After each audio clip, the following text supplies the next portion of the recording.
In the summer of 1962, the Jefferson County Annual Fair was the biggest attraction Alabama had to offer. Families came from towns miles away, the Ferris wheel lights washing over farmland like a celebration that never seemed to end. Teenagers flocked to the grounds every night, not just for the rides, but for the music, the summer romance, and the rare sense of freedom that came only once a year. Among them was Lydia Mae Campbell, a 17-year-old girl known for her bright personality, her love of classic rock, and her pride and joy, her sky-blue 1956 Chevrolet Bel Air. On the night of August 18, 1962, Lydia drove to the fair as she had done all week. She told her parents she wouldn't be long.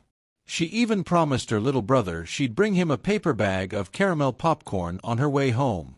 But she never returned. By morning, the fairgrounds were still buzzing with noise, games starting up, vendors opening their stands, yet something felt wrong. Lydia's parents stood near the entrance, scanning the crowds, hoping she had simply stayed over with friends. But the hours kept passing. No Lydia. No Bel Air. No trace. A search began that same afternoon. Volunteers combed through tents, barns, parking lots, and nearby woods. Deputies interviewed fair workers and questioned friends. But every lead collapsed into nothing. 4 years, her disappearance became one of Alabama's most puzzling cold cases. And then, 41 years later, during an off-season cleanup of the Fairground lake, workers noticed something glinting beneath layers of algae and silt. A car bumper. A familiar shade of blue. And with it, the first real clue to what happened that summer night in 1962. Before we begin, make sure you subscribe, turn on notifications, and stay to the end, because the truth behind this case is stranger, deeper, and more heartbreaking than anyone expected. Delivered in full narrative style, no scenes, no silhouettes, no cinematic action. The summer of 1962 lived on in the memories of Jefferson County long after the season faded. It was a year when the county fair reached its peak. New rides were introduced, the local radio station broadcasted live from the fairground booth, and vendors competed fiercely for the title of Best Fried Pie. The fairgrounds were alive every evening, humming with activity from dusk until midnight. Lydia Mae Campbell had been especially excited for that year's fair. She was known as the type of girl who made friends effortlessly, with a laugh that carried across a room and a sense of style that made her stand out. Her sky-blue Chevrolet Bel Air was a familiar sight in town. Locals joked they could tell who was driving even before seeing her. Lydia always had her radio turned up just loud enough to hear the oldies 3 parking spots away. Her parents trusted her. She wasn't a troublemaker, and she didn't stay out late often. The fair was the rare exception. The night she disappeared, temperatures had dipped slightly, enough to make the fair lights shimmer against the cooler air. Lydia parked near the lake side of the grounds, the quieter stretch where older couples liked to walk during sunset. Several witnesses recalled seeing her arrive around 7:30 p.m., stepping out of the car in a knee-length yellow dress, hair tied with a white ribbon. Throughout the evening, she was seen enjoying the fair like everyone else, chatting near the cotton candy stand, visiting the record vendor's booth, and even dancing with a group of friends near the makeshift stage. Everything seemed normal. What struck investigators years later was how ordinary her final night appeared. No arguments. No suspicious individuals. No indication she was distressed or planning something unusual. And yet, sometime between 10 p.m. and the moment the fair closed, Lydia vanished from the crowd without a trace. Her friends assumed she had left early to avoid traffic. Her parents assumed she had stayed late and would be home any minute. Her empty bedroom, still smelling faintly of hairspray and lavender soap, became the first silent witness to her disappearance. That night marked the beginning of a mystery that would haunt Jefferson County for decades. The morning after her disappearance, her parents reported Lydia missing. Deputies arrived quickly, though missing persons protocols in 1962 were far less structured than they are today. Still, the sheriff knew the Campbell family personally, and he organized a search with surprising speed. Volunteers gathered at the fairgrounds. Farmers, teachers, church members, teenagers, everyone wanted to help. They walked the perimeter of the fair, checked behind vendor booths, peered into empty storage sheds, and searched the woods with flashlights even in broad daylight. The county fair was supposed to be a safe place, a cheerful place. The sudden fear settling over the community was something no one expected. Witness statements brought more confusion than clarity. People recalled seeing Lydia throughout the night, but no one could say they saw her leave. Some remembered her heading toward her car. Others insisted she was last seen walking toward the Ferris wheel. One teenager claimed she was talking to someone near the lakeside path, though he couldn't describe the person clearly. Authorities interrogated fair workers, especially those who worked near the lake entrance and parking area. All insisted they saw nothing unusual. The lake itself, a shallow body of water used mostly for paddle boats, was considered unlikely to hold any clues. Deputies did a quick visual scan but did not conduct a full search. Her Bel Air's absence was the most troubling piece. Cars don't disappear easily, especially not a brightly colored one with customized chrome trim. If Lydia had been abducted, her vehicle should have turned up somewhere along a highway, abandoned or damaged. Yet no one reported seeing it. Rumors spread quickly in small communities. Some whispered that Lydia had run away with a boy. Others feared something far darker. But without evidence, the town remained suspended between hope and dread. By the end of the week, search teams were exhausted. The fair concluded its final day under an uneasy cloud, the laughter and music almost feeling forced. Vendors packed up. Rides were dismantled. But Lydia's parents stayed, standing by the lakeside parking area long after everyone else had gone home. Days turned into weeks. Investigators continued to pursue leads, but each one dissolved into nothing. By September, the case had gone cold. And for more than 40 years, it stayed that way. In 2003, the fairgrounds were undergoing major renovations. The lake, which had grown murky over the years due to poor maintenance, was finally scheduled for a full draining and cleaning. Workers expected to find trash lost. Fair prizes, rusted toys, maybe even a bicycle or two. What they did not expect was the glint of metallic blue beneath the thick layers of silt. As the water level dropped, the shape became unmistakable, a car submerged nose down in the deepest end of the lake. Its chrome bumper poked out first, followed by the rounded tail fins that were iconic to the Bel Air's design. One worker reportedly froze in place before whispering, "My God, that looks like Lydia Campbell's car." News spread within minutes. Deputies arrived.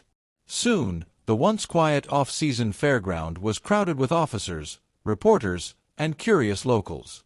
Many older residents had tears in their eyes. The discovery reopened a wound they had long tried to forget. Pulling the car from the lake was a delicate process. The vehicle was rusted, waterlogged, and fragile after decades underwater. As it was slowly lifted onto dry land, the blue paint, though dulled, was still recognizable. Inside the Bel Air, investigators found personal items later confirmed to be Lydia's: a purse, a compact mirror, a hair ribbon matching the one she wore that night, and a pair of saddle shoes in the back floorboard. But something else shocked the forensic team. The driver's side door was slightly ajar, as if it had been opened underwater. The gear shift was in neutral. The keys were still in the ignition. And there was no body inside. The lake had kept the car hidden for 41 years. But the discovery raised even bigger questions. If Lydia drove into the lake, where was she? And if she didn't, who put her car there? With the Bel Air recovered, investigators reopened the case with fresh urgency. Many original witnesses were older now, some in their 70s, others in poor health. But memories, especially those tied to unresolved tragedies, have a way of staying sharp. A fair worker from 1962 came forward first. He told detectives he had always been haunted by something he saw that night, a car speeding toward the lakeside lot after the fair had closed. He remembered the headlights, the dust, and what he believed was the back end of a blue Chevrolet. He regretted not reporting it sooner, but fear of being wrong had kept him silent. Another elderly resident claimed she saw Lydia arguing with someone behind the record booth earlier that evening. She couldn't recall the person's face, only a silhouette against the lights. But she remembered the tone, agitated, frightened, and rushed. The most significant testimony came from a retired deputy who had been 24 at the time of the disappearance. He admitted something that shook the investigation. The sheriff in 1962 had ordered a minimal search of the lake because a car that big couldn't disappear in shallow water.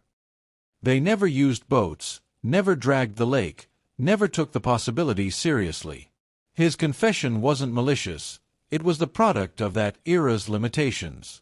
But it meant Lydia's car had been just yards away the entire time, hidden beneath murky water that deepened season after season.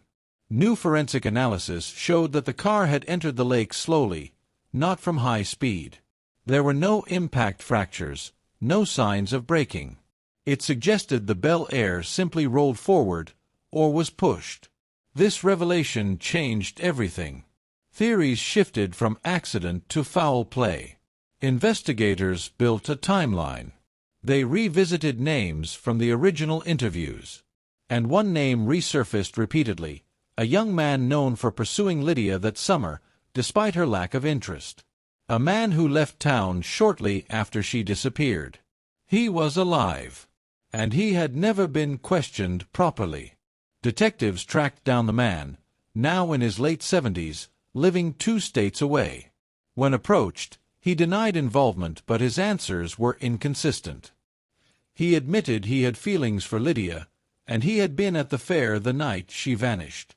But he insisted he saw nothing unusual. When asked why he left town so abruptly after her disappearance, he blamed family problems. But investigators noted the sudden shift in his behavior, his unease, and the way he avoided direct eye contact when discussing the lake. Without physical evidence tying him to the crime after 41 years, prosecutors had no grounds for charges. But the interviews, combined with witness recollections of Lydia arguing with a man near the record booth, shaped the community's understanding. Lydia likely left the fair frightened. Someone may have followed her. The car's neutral gear, open door, and slow descent into the lake pointed not to suicide, not to a reckless accident, but to a struggle. Over the following months, divers searched the lake bed again for remains or belongings. Nothing surfaced. Experts suggested Lydia may have escaped the car and attempted to swim in the darkness, only to drown elsewhere in the lake or be pulled under by sediment. Time erased the final traces. In 2004, the Fairgrounds dedicated a small memorial near the lake.